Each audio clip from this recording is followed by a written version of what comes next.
China's fascinating history goes back thousands of years, and over that period of time, its civilization has undergone some truly amazing changes. In this program, we will take a look at China's history from the time of its first emperor up to the present day.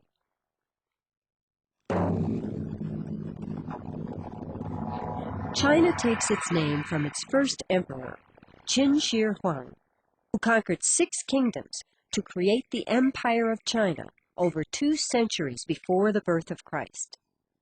The first emperor was a brutal man with an enormous ego, and he only ruled China for 11 years. During the Qin dynasty, the period when men of the Qin family ruled China, China's boundaries looked like this, and the country was considerably smaller than it is today. Surprisingly, a large number of things created during the ancient Qin dynasty have survived to this day. Perhaps the most interesting of them is the emperor's silent army seen here. It consists of thousands of realistic life-size clay statues that were buried near his tomb and that were intended to protect him in the afterlife. No doubt, many of the soldiers represented here helped the first emperor conquer the kingdoms from which he forged the original empire of China. And these soldiers also would have helped to enforce his harsh laws, collect his heavy taxes, and carry out his command that all books in the defeated kingdoms, except medical books, be destroyed by fire. The second and most famous legacy of the Qin dynasty is the winding stone barrier seen here, called the Great Wall of China. In order to keep invaders out of his empire, the first emperor ordered the construction of the Great Wall in the year 214 BC. Although little of the original wall remains today, it linked together several already existing shorter walls, and over the centuries, the Great Wall of China grew to be many thousands of miles long. The first emperor relied on the forced labor of as many as 1 million people to build the Great Wall, which resulted in an enormous and tragic loss of life. And in the end, both the ruthless exploitation of people and the waste of China's financial resources led to the downfall of the Qin dynasty. It was in the year 202 BC that men from the Han family began to rule China. The Han emperors rejected the harsh ways of the Qin dynasty and created a strong centralized government based on the teachings of the great Chinese philosopher Confucius.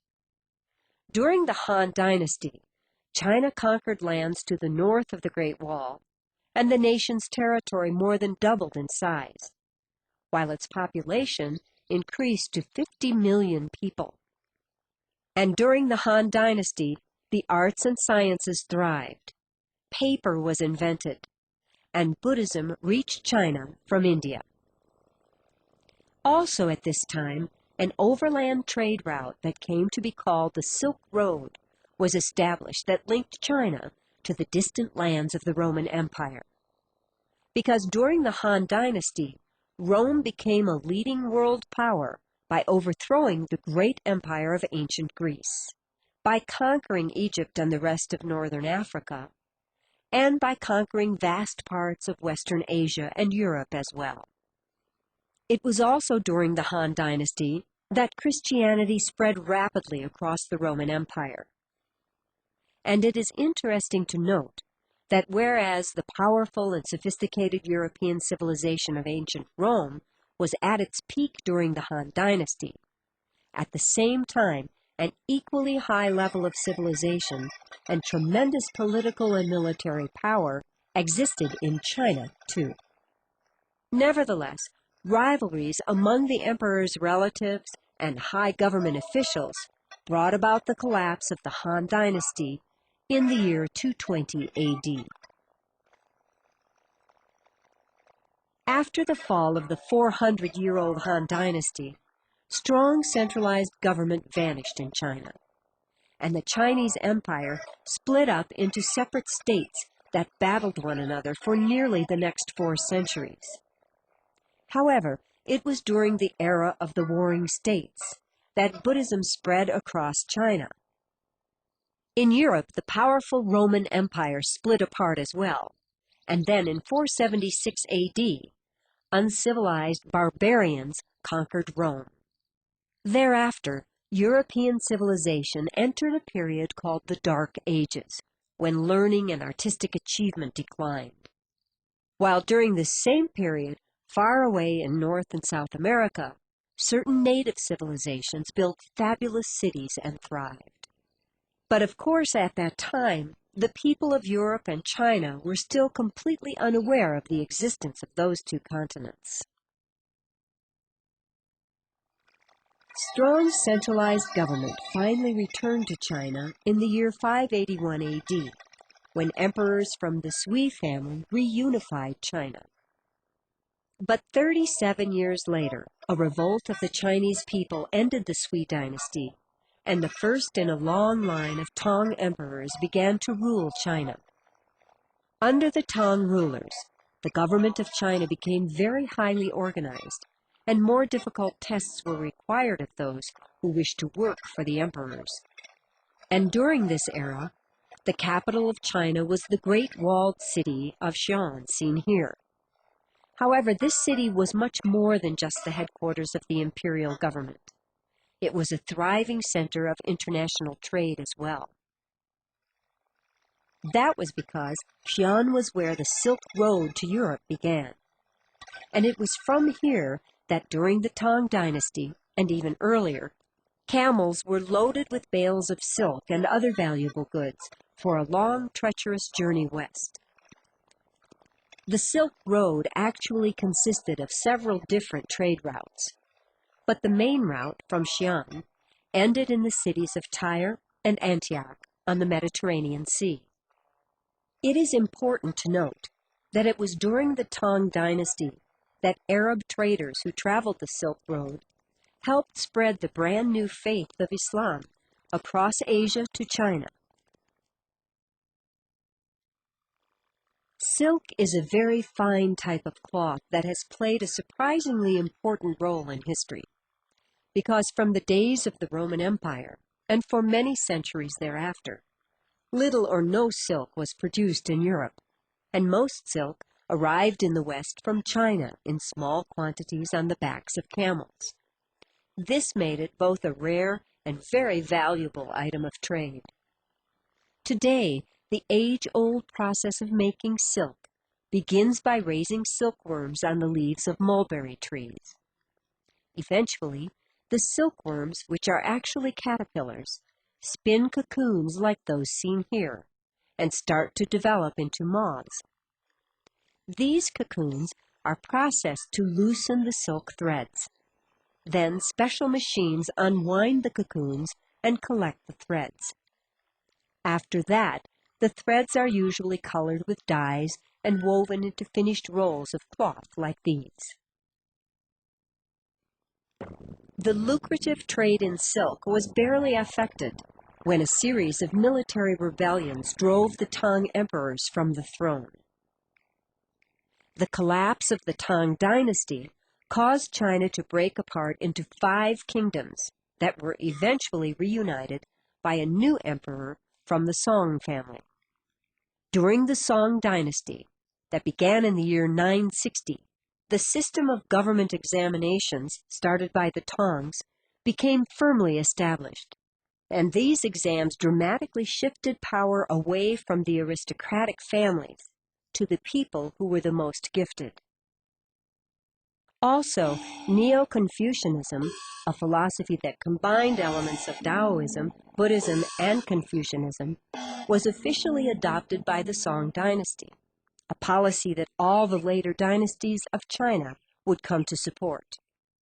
The Song dynasty was also the era when gunpowder, movable type for printing, and the magnetic compass for navigation were invented in China. Meanwhile, far away in Europe, The Song dynasty was the era of the High Middle Ages, the time when Catholics began to build amazing cathedrals like this one, a time of knights in armor, when huge stone castles dotted the land. And it was toward the end of the Song dynasty that horsemen from Mongolia, led by Genghis Khan, conquered a vast region of Central Asia. By the year 1279, the grandson of Genghis Khan, Kublai Khan, had overthrown the last emperor of the Song dynasty and established the Mongol Yuan dynasty.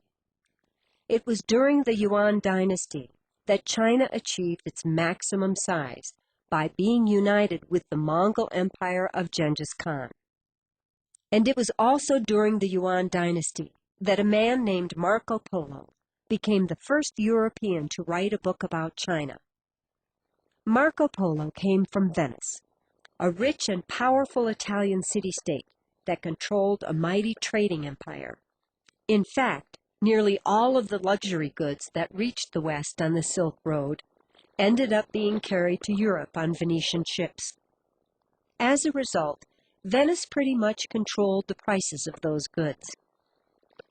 In the year 1271, Marco Polo sailed from Venice to the eastern edge of the Mediterranean Sea, and then for 3 years he traveled down the Silk Road to China.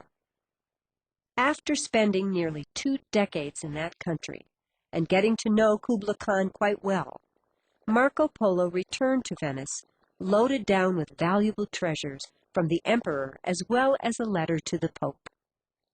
And the book Marco Polo wrote about his travels inspired Europeans to learn more about Chinese inventions, customs, and institutions of government. In the year 1368, following a period of violent uprisings, the Mongolian Yuan emperors of China were overthrown, and the Ming dynasty was established. It was during the early part of the Ming dynasty that construction began in Beijing on the huge complex of buildings and palaces seen here, known as the Forbidden City. And it was in the Forbidden City that all of China's future emperors would live and administer the imperial government. Both before and during the time that the construction of the Forbidden City began, Ming Emperor Yangli sent out ships to explore along the coastline of Asia, as far as the east coast of Africa. Interestingly, at that same time, European ships from Portugal were exploring Africa's west coast, trying to find a sea route to India and China. For the Portuguese knew that a sea route, which would bypass the Silk Road, would allow them to take control of the rich trade in luxury goods and spices from East Asia. But these explorers also sought to spread Christianity into East Asia too. Finally, Vasco da Gama succeeded in reaching India from Portugal by sailing around the tip of Africa.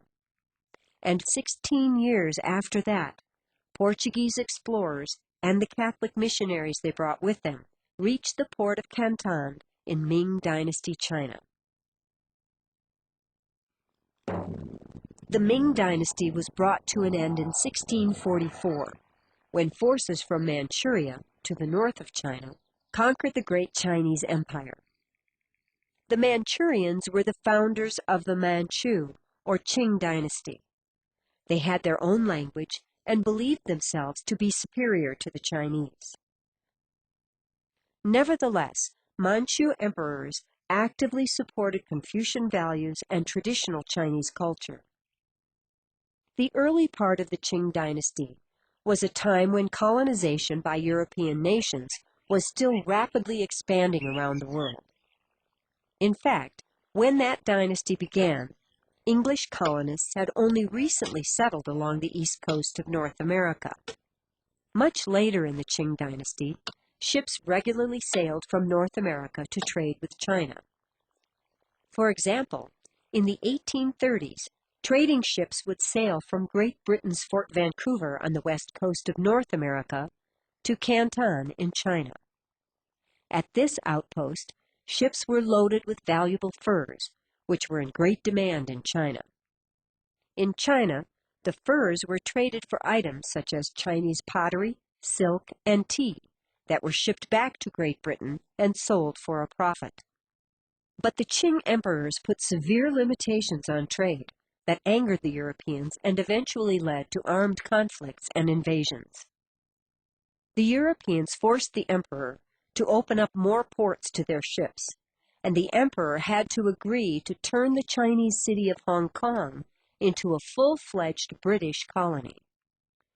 Finally, in 1912, the decline of the Qing dynasty ended when China's last emperor, who was only a young child at the time, was forced by revolutionaries to give up his throne. And by then, 2,133 years had passed since Qin Shi Huang had declared himself to be the first emperor of China. After the collapse of imperial China, the man pictured here, named Sun Yat-sen, became an important leader in China by promoting the ideals of democracy, socialism, and nationalism. But stable democratic government did not take hold in China, and the nation underwent a communist revolution and a brutal invasion by Japan as well. In 1949, communist forces led by Mao Zedong defeated the army of China's nationalist government, and the People's Republic of China was born. Following their defeat, the Chinese nationalists established themselves on the island of Taiwan, while the communists ruled from the old capital of Beijing. Toward the end of the 20th century, after decades of severe repression, the communist government began to relax its regulations outlawing capitalism. And in spite of the persistent poverty that still afflicts its huge rural population, the results have been truly astounding. For in an extremely short period of time, China has transformed itself into the factory for the world and become the home of the fastest growing economy on earth. China's cities are booming places with serious pollution problems, where new buildings seem to sprout up overnight. Most new construction in China provides improved housing, so it is typical to see old neighborhoods being torn down to make way for new apartment buildings. In China, wages are quite low, but so are people's rental and medical expenses. China is now, as it always has been, the world's most populous country. However, today, in order to stop its disastrous population explosion, the government has decreed that families must have no more than one child, while increasing wealth is allowing more people to own cars in this mostly bicycle-riding nation, an event that is contributing enormously to the worldwide shortage of oil. But in spite of its many difficulties, China has clearly regained its rightful place among the Earth's most powerful nations.